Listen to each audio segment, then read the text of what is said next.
The Cleveland Cavaliers now own one of the longest undefeated starts in NBA history. They're tied for 5th with the 96-97 Bulls, who eventually became NBA champions, and the 82 and 83 Seattle Supersonics, who lost in the first round of the playoffs. They are only 3 games away from being the second team on this list, tying the 93-94 Rockets, who started the season 15-0, who became eventual NBA champions that season as well. And they're 12 games away from the number 1 team, which is the 2015-2016 Warriors, that we eventually saw lose in the NBA Finals that year. Even so, if I were to re-rank the current NBA as it stands right now, I would probably have the Cavs as the 3rd or 4th best team in the league, behind the Celtics, OKC Thunder, and the prominent Phoenix Suns that deserve to be included in Cleveland's tier thus far. The Cavs haven't flipped their lineup very much since last year, so it begs the question,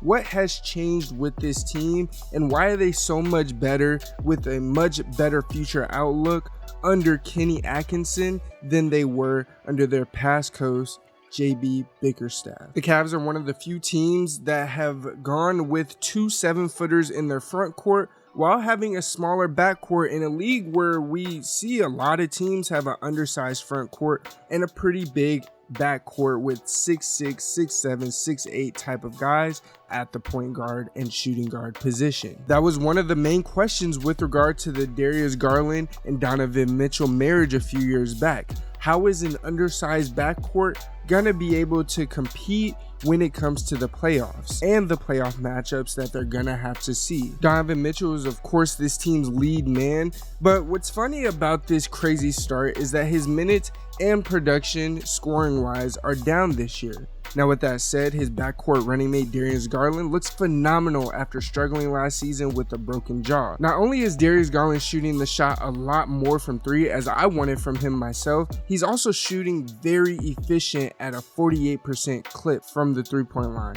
And this just adds to his already gifted ball handling and playmaking ability that he has for this team. In the front court, Jarrett Allen and Evan Mobley are a rare 10 towers look in today's NBA that we don't really see all that often. Allen is the classic rim roller, rim protector, and hard screener who finishes plays on both ends of the floor. While Mobley, he's taken that big leap that we expected last year in his 4th season this year as a more versatile offensive player that's helping Cleveland's offense go. And from my standpoint, I think he's been way more aggressive than in years past, and it's proving all the difference in his offensive game. We're seeing Evan Mobley get more on-ball reps, seeing him initiate plays, and even when we finish a defensive possession on the other end for the Cavs, he's getting a rebound and taking it up court. He's not looking for an outlet in Darius Garland or Donovan Mitchell. He's starting his own offense on his own terms. Let's take this play for example, where we see Evan Mobley finishes the defensive possession with an excellent block, gathers the rebound, and races up court and goes at the man stopping ball to get an easy finish over the top of him. If we look at years past, he either looked for an outlet or he was very tentative on his way up court and to the basket going downhill to the rim. We're not seeing that same tentative behavior from Evan Mobley,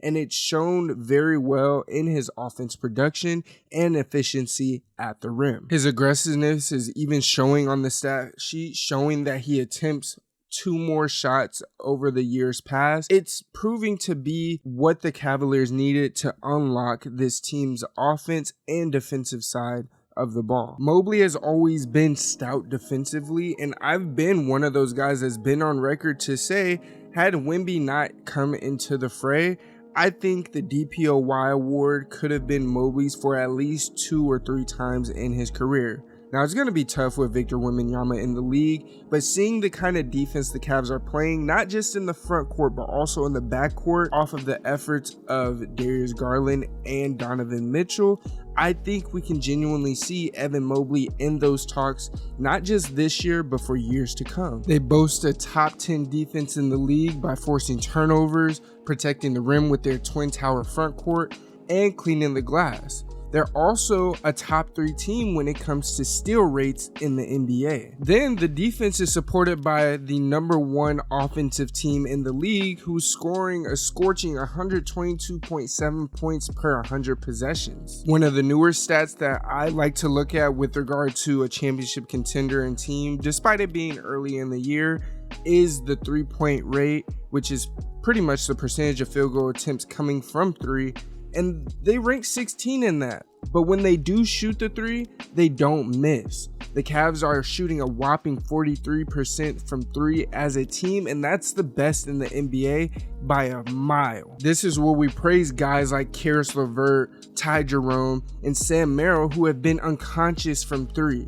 Then other role players like Isaac Okoro, who's helping to be a lockdown defender on the wing, who's actually looking a lot more comfortable shooting from the outside this far. A player who I even said that if he didn't come along with the 3-point shooting, the Cavs may need to look for another 3-and-D guy, and luckily Okoro has come along, especially with his wondrous defensive presence. Dean Wade has been a versatile forward on both ends, and this is a team that really, if you look on the outside looking in, you would think that Donovan Mitchell and Evan Mobley are so dominant that they're carrying the bench players with them. And while they're both having excellent seasons thus far, don't get me wrong, especially a far more involved Evan Mobley, that would be an incorrect statement to make. This team across the board, from player number 1 to player 8 or 9 on the bench, is hooping this year. Now, I know this is a bit contradictory to what I just said, but I do think Evan Mobley's newfound aggressiveness does tie it all in together for this team.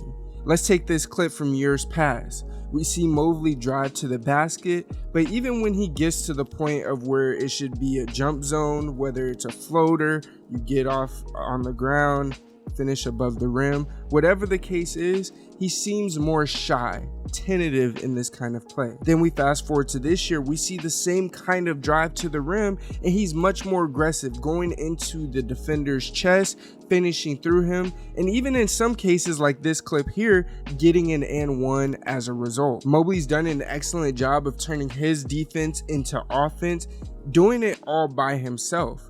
There's been plenty of times this season where I see him rim protect at an elite clip, get the rebound, take it up court himself, and get a finish at the rim, and even get an and 1 in some instances as well. Let's take another clip, for example. Last year, we see Evan Mobley try to get to the cup, and in doing so, he meets Mo Bamba, who sends his shot back to him where it came from. Instead of Mobley going up with confidence, he jump stops, looks for a pass, and when he sees he doesn't have a pass, he goes to shoot. Instead, what we're seeing from Mobley this year, like in this clip, we're seeing him go straight for the bucket. He's not looking for a pass. He's not looking to get other guys open. He's looking to score for himself, and it proves all the difference as a scorer for him. In that same game where I just showed Mo Bamba block his shot, a few possessions later, Mobley drives the ball, gets some penetration, and he has an easy jumper over Tobias Harris. There's admittedly no shot blockers really in the paint for him to deal with,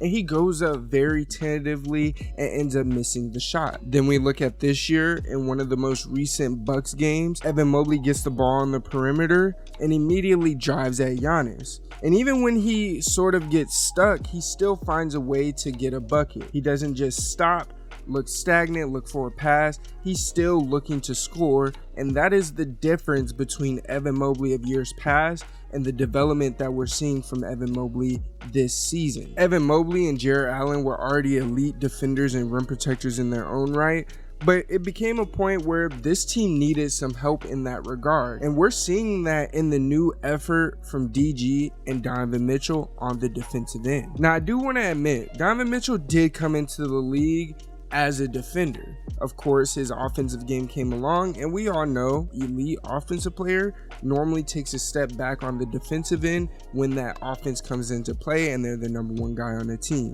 But in this case, The Cavaliers have been playing team defense in a way that it's made it easier on guys like Jarrett Allen and Evan Mobley when it comes to the rim protecting. We're seeing second effort, like in this clip from Donovan Mitchell and Darius Garland, to be able to get a possession back and even score on a possession where they just missed a shot before. Both Garland and Mitchell are averaging a steal and a half per game, and their assist to turnover ratio is 1.6 and 2.6 respectively. Speaking of turnover ratio, in the midst of doing research on this video, I found an insane stat, and it's the fact that Caris LeVert has a 5 assist to turnover ratio.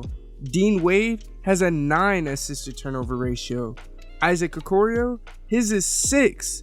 They have insane assist to turnover rates across the board. They simply don't really like to turn the ball over. Now, what I do think is missed and flies under the radar with regard to this Cavaliers team is the adjustments Kenny Atkinson makes. Of course, people talk about Kenny Atkinson being the new coach, changing things up, and actually unlocking this team as a whole. It's no question that the most dominant teams in the NBA are often led by their starting lineups, as that group tends to play a bulk of the minutes. Now, the Cavs, remarkably enough, they've been playing without one of their starters all season in Max Strus, as he's been recovering from a severe ankle sprain. Dean Wade has been starting in his place, and that 5-man lineup has a +10 net rating when on the court, which essentially means that every 100 possessions, or roughly one average game, that group outscores its opponents by 10 points. What's even more wild to think about is that that starting group isn't the most dominant group for the Cleveland Cavaliers. Now, of course, it's early, so the sample size is very low, but among all 5-man lineups that have played at least 15 minutes together,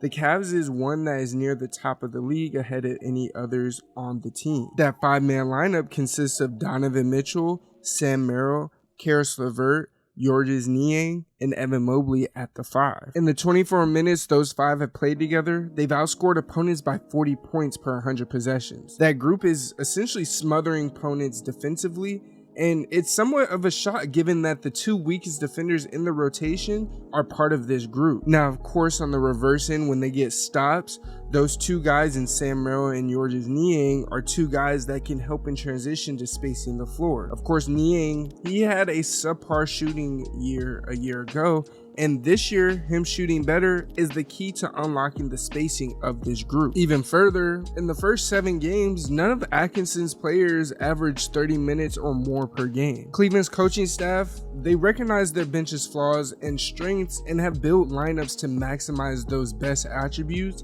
and mask the worst. For example, Sam Merrill's shooting, it's impactful for the Cavs' floor spacing, but his defense can be a downfall. In response, it's not uncommon to see Atkinson add a core to the floor whenever Merrill is targeted on defense. Atkinson knows his personnel, and that's the key to not just basketball, but any sport with regard to having success. Winning 12 games in a row without overplaying your starters is not a coincidence. This is the behavior of a highly intelligent, championship-winning coach. Atkinson is building a team culture that thrives through balance and trusting in his philosophy, and it shows that the players are bought in more than ever this year. To me, nothing has exemplified this more than Donovan Mitchell's leadership and his willingness this year once Atkinson's tenure has begun. Mitchell has completely bought into what Atkinson is offering, teaching, and trying to instill in this Cavs team. Unlike in years past, Donovan Mitchell appears to be one of the happiest players on the team, and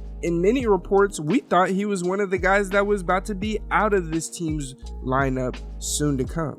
But after signing a deal last year, buying into what Atkinson is teaching this year, the Cavaliers team only has one question to answer, and that's whether or not they're true championship contenders. When it comes to a championship contender, I personally look at a team's offensive rating, defensive rating, situational lineups, and how they are effective going forward, and most importantly, how they respond in intense pressure situations. Now, of course, the Cavs haven't really had to deal with that so much this year because they've been blowing teams out of the water, but of course, with the NBA Cup coming along, the season progressing with injuries and different things of that nature, we will start to see that from the Cavs going forward. It may be too early to tell whether or not they're championship contenders, but I do think they have the makeup to actually make a deep postseason run and see this team reaching the Eastern Conference Finals this season. I do think it's a stretch to say that they can and will beat the Boston Celtics, considering how good and how deep the Boston Celtics are. However, this is one of the few teams in the East that I believe can actually compete with them. We thought the Knicks were going to be better, and sure, they're coming along, but there are some pieces there that I have some questions about. Of course, the Philadelphia 76ers have been without Joel Embiid. They started the year 1-7, so it's going to be a bit of a climb to get back to where the Cavs and other teams like the Celtics are in the East. So with that said, I genuinely think the Cavs have a real shot at it. It's unfortunate to say, and as much as I love the outlook of this team, I do not believe they have enough to beat the Celtics going forward. Now, they are a wondrous defensive unit, so if they can use that defensive presence to build their offensive ability, maybe we might see them take the Celtics to 7 games and potentially try to make the NBA Finals at the end of it.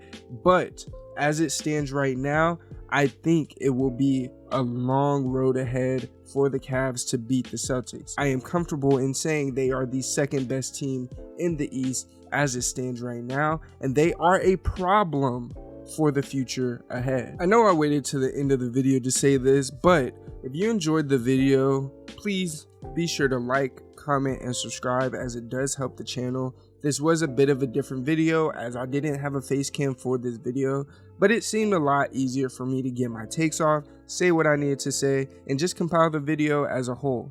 If it does show in the video making, maybe we'll do this going forward.